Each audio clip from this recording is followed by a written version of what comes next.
کچھ صحابہ وہاں رہ گئے، آباد ہو گئے تا دم وفات، تو احادیث کے ذخیرے بھی وہیں گئے، پھر ان کے تلامذہ ہوئے، تابعین ہوئے، اس طرح حدیث سے روایت ہوئی، مجموعے بنے، ذخیرے بنے، اور اس طریق سے حدیث پورے عالم عجم میں پہنچی، شرق تا غرب، افریقہ میں گئیں۔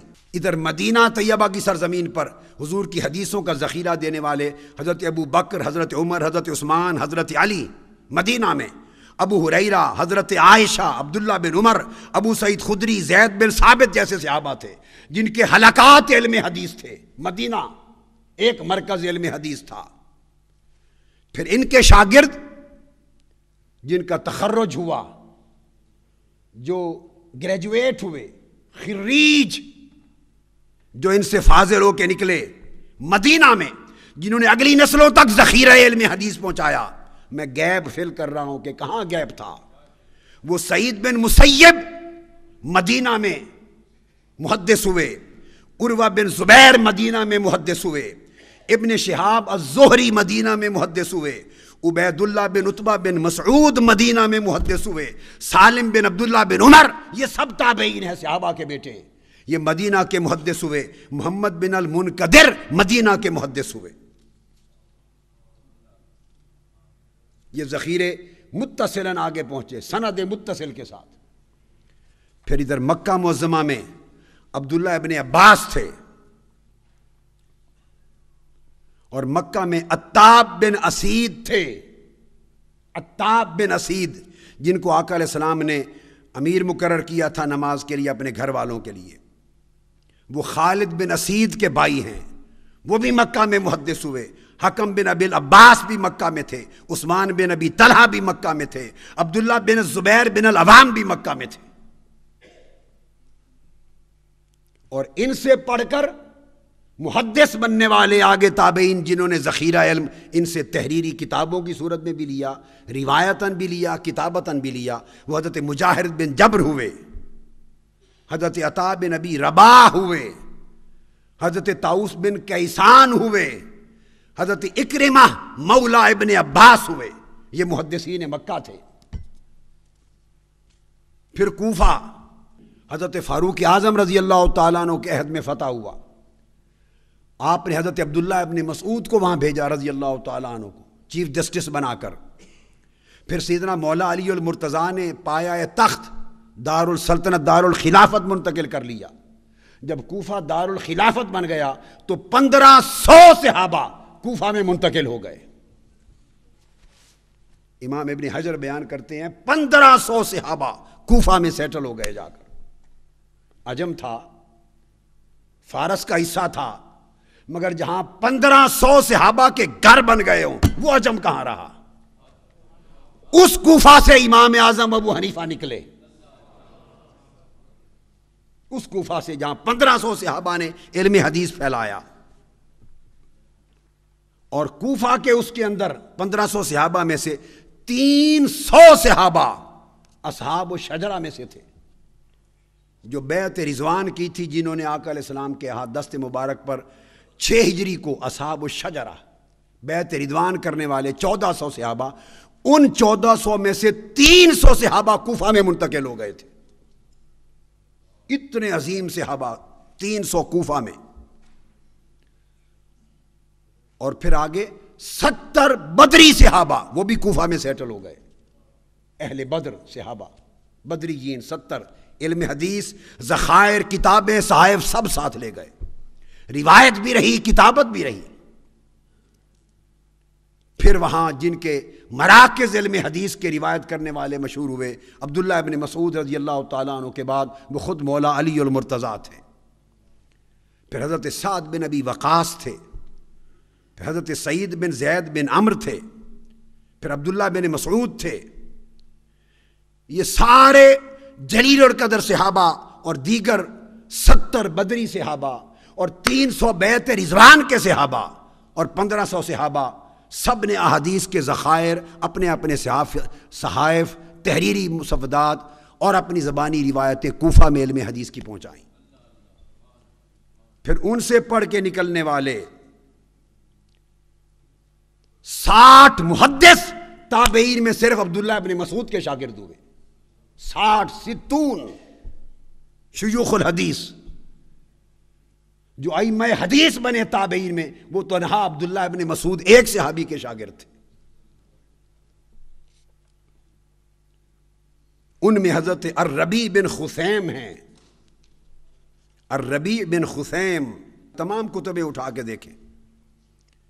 دوسرے کمیل بن زیاد النخعی ہیں، سیدنا مولا علی شیر خدا کے بھی شاگرد، کمیل بن زیاد النخعی۔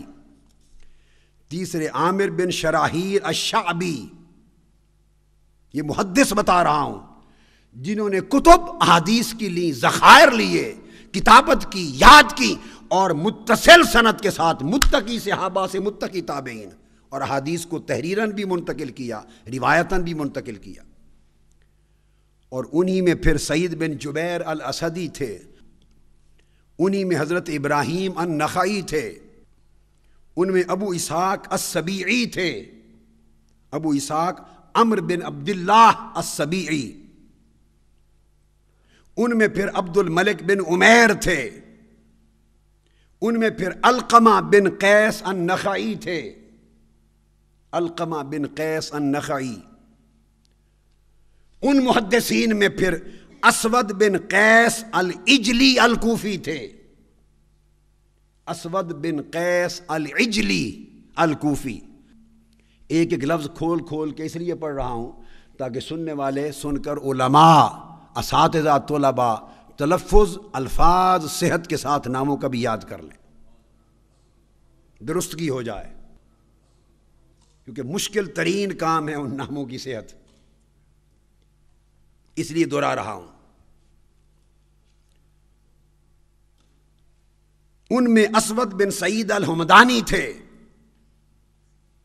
ان میں اسود بن یزید النخعی تھے، انہی میں حماد بن ابی سلیمان الاشعری الکوفی تھے، حماد بن ابی سلیمان الاشعری الکوفی، امام اعظم کے استاذ۔ انہی میں عمیر بن سعید النخعی الصحبانی تھے،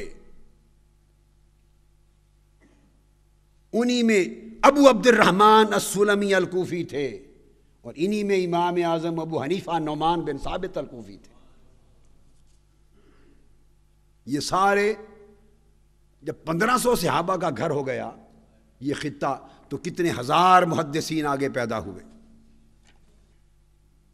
اور ابن سیرین تابعی روایت کرتے ہیں کہ میں کوفہ گیا تو میں نے صرف ایک حلقہ میں 4000 محدثین علم الحدیث کے حلقے میں دیکھے، ایک ایک حلقہ 4000 کا۔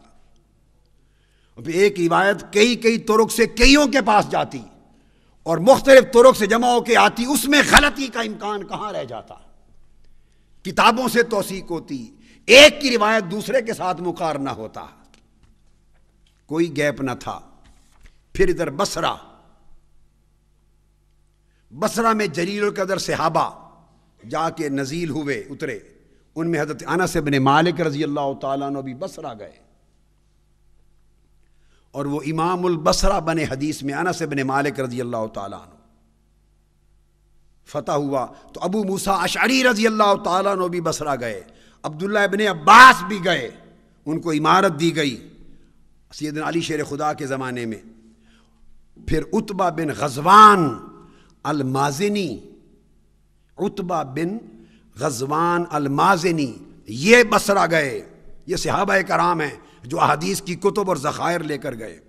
پھر ایاز التمیمی المجاشعی، ایاد التمیمی المجاشعی، یہ گئے، بصرہ آباد ہوئے، وفات 50 ہجری کے قریب ہوئی۔ پھر عمران بن حسین الخزاعی، یہ صحابی بصرہ گئے، آباد ہوئے۔ پھر ابو برزہ الاسلمی آباد ہوئے۔ پھر معقل بن یسار آباد ہوئے، اور ابو برزہ ان کا اصل نام تھا ندلہ بن عبید، ابو برزہ کا اصل نام تھا ندرہ بن عبید الاسلمی۔ پھر معقل بن یسار وہیں آباد ہوئے۔ پھر عبد الرحمن بن سمرہ بن جندب رضی اللہ عنہ وہیں آباد ہوئے۔ ابو زید الانصاری وہاں آباد ہوئے، پھر عبداللہ بن الشخیر بن عوف العامری وہ وہاں آباد ہوئے، پھر حکم اور عثمان دونوں ابو العاص کے بیٹے وہ صحابہ وہاں آباد ہوئے، حکم بن العاص اور عثمان بن العاص۔ پھر جو لوگ اتنے صحابہ کرام سے علم حدیث، ان کے ذخائر، صحائف اور کتب اور روایات لے کر محدث بنے، ان محدثین میں امام حسن بصری رضی اللہ تعالیٰ عنہ ہوئے، جلیل القدر امام حسن بصری، اور وہ فرماتے ہیں میں نے 500 صحابہ سے کو پایا اور زیارت کی، ان سے حدیث لی۔